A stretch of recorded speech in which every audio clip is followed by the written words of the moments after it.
장애인 문화복지신문 제522호 제9면 기사입니다. 성남행복누리센터 벚꽃 아래 편견 없는 동행장애인 식개선 캠페인 성료.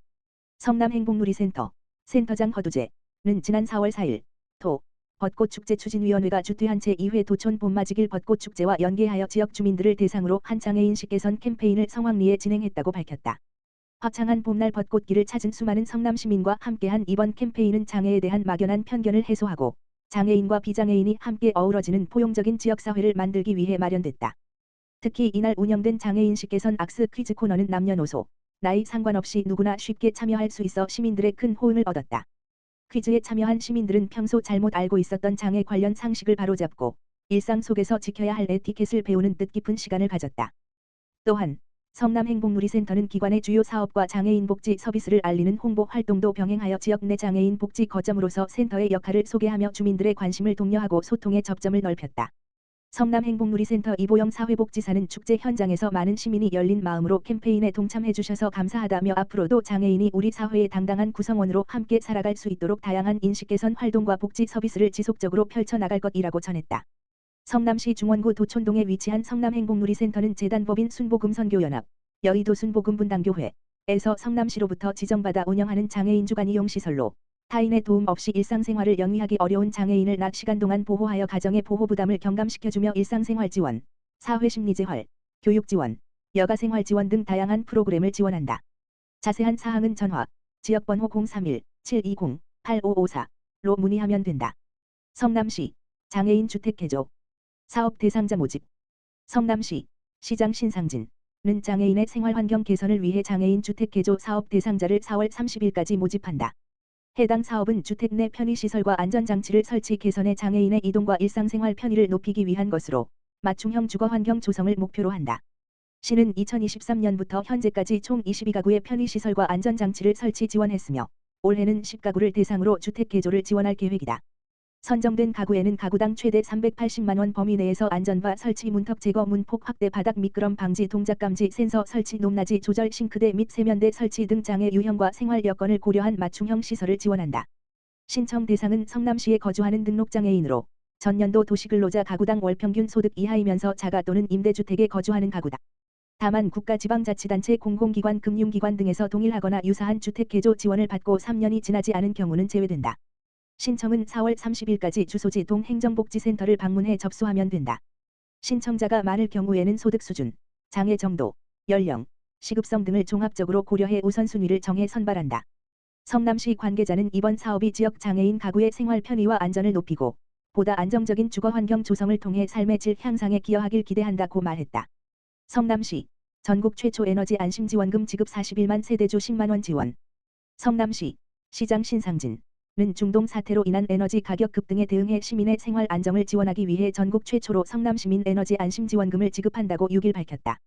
신상진 성남시장은 이날 오전 시청에서 기자회견을 열고 중동 사태로 인한 에너지 가격 상승이 시민의 일상에 직접적인 부담으로 이어지고 있다며 정부의 판단을 기다리기보다 지방정부가 먼저 책임 있게 대응해 시민의 생활 안정을 지키겠다고 밝혔다.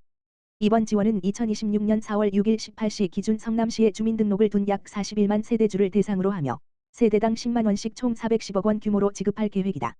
신 시장은 최근 약 3개월간 증가한 유류비 부담을 반영해 지원 규모를 산정했다며 추가 경정 예산을 긴급 편성한 만큼 신속한 지원이 이루어질 수 있도록 행정력을 집중하겠다고 말했다. 최근 중동 지역의 군사적 긴장 고조로 자원 수급 불안이 확대되면서 에너지 가격이 급등하고 있다. 정부는 지난 4월 2일 국가자원안보 특별법 따라 자원안보 위기 경보를 상향 조정했으며 원유는 주의에서 경계로, 천연가스는 관심에서 주의 단계로 격상됐다.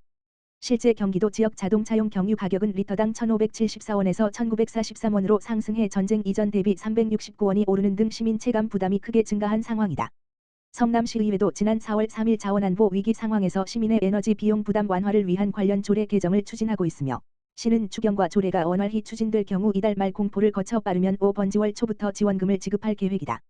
신상진 성남시장은 이번 지원은 단순한 재정 지원이 아니라 시민의 삶을 지키기 위한 지방정부의 책임 있는 선택이라며 성남시는 탄탄한 재정 여력을 바탕으로 자원안보 위기 속에서 시민의 생활 불안을 해소하고 시민들이 안심하고 일상을 유지할 수 있도록 보다 빠르고 적극적인 대응을 이어가겠다고 말했다. 성남시 자립준비 청년 주거비 지원 월 최대 20만원 최장 5년.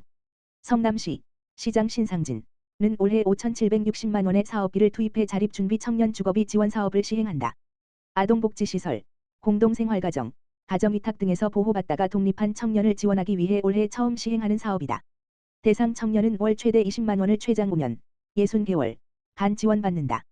지원 대상은 성남시에 거주하는 보호 종료 5년 이내의 자립준비 청년이다. 지역 내 공공임대주택, 민간 월세, 고시원, 직장이나 학교 기숙사 거주자를 지원한다.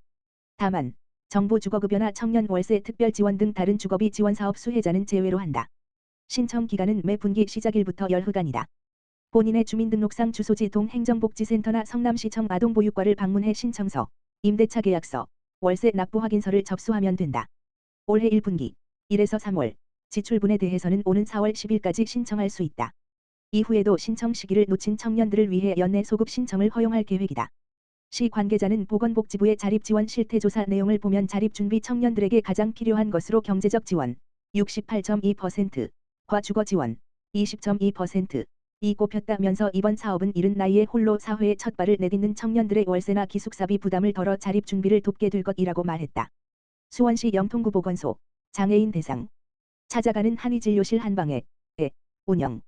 수원시 영통구 보건소는 9월 16일까지 수원시 장애인 종합복지관에서 복지관 이용 장애인을 대상으로 2026년 찾아가는 한의진료실 한방에를 운영한다.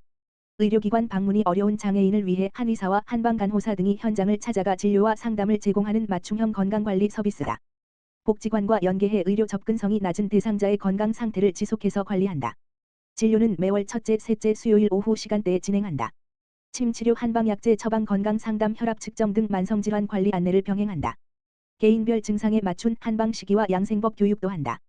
영통구 보건소는 복지관 이용 장애인을 중심으로 정기적인 방문 진료를 이어갈 계획이다. 거동이 불편한 시민이 생활 공간에서 편리하게 의료 서비스를 받을 수 있어 2차 질환 예방에 도움이 될 것으로 보인다. 영통구 보건소 관계자는 의료 접근성이 낮은 장애인을 위해 현장 중심 한의진료 서비스를 제공하고 있다며 앞으로도 다양한 한의학 건강관리 프로그램을 확대해 취약계층 삶의 질 향상에 힘쓰겠다고 말했다. 성남시 야타벽 일대서 민관 합동 화재 예방 캠페인 전개. 성남시 시장 신상진은 최근 잇따른 화재 사고에 선제적으로 대응하고 시민 안전을 강화하기 위해 지난 3일 야타벽 광장 일대에서 민관 합동 화재 예방 캠페인을 전개했다. 이날 행사에는 성남 분당 의용소방대, 성남시 자율방재단, 성남 분당소방서, 시 직원 등 민관 관계자 200여 명이 참여했다. 유동 인구가 많은 야타벽 광장에서 홍보물을 배부하며 주택 화재 시 올바른 대피 행동 요령을 집중적으로 안내했다. 이번 캠페인은 일상 속 화재 위험에 대한 경각심을 높이기 위해 마련됐다. 앞서 2025년 1월 야탑동 상가 화재와 2026년 2월 28일 백현동 상가 화재 등 다중이용시설에서 화재가 발생했으나 유관기관의 신속한 대응으로 인명피해 없이 진화된 바 있다. 시는 이러한 대응 사례를 바탕으로 상가뿐만 아니라 주택 화재 예방의 중요성을 알리고자 이번 캠페인을 추진했다. 특히 소방청 통계에 따르면 최근 3년간 전국 아파트 화재 사상자 1,040명 가운데 약 39%, 412명가 대피 과정에서 발생한 것으로 나타났다. 이는 무조건적인 대피보다 화염과 연기의 확산 상황을 먼저 파악한 뒤 대응하는 올바른 행동 요령 교육이 중요함을 보여준다. 성남시 관계자는 주택 화재 발생 시 대피가 최우선이지만 상황에 따라 안전하게 대피할지 실내에서 구조를 기다릴지를 정확히 판단하는 것이 생명을 지키는 핵심이라며 앞으로도 지역 소방서 등 유관기관과 긴밀히 협력해 화재 예방 홍보를 지속 확대하고 시민의 생명과 재산 보호에 최선을 다하겠다고 밝혔다.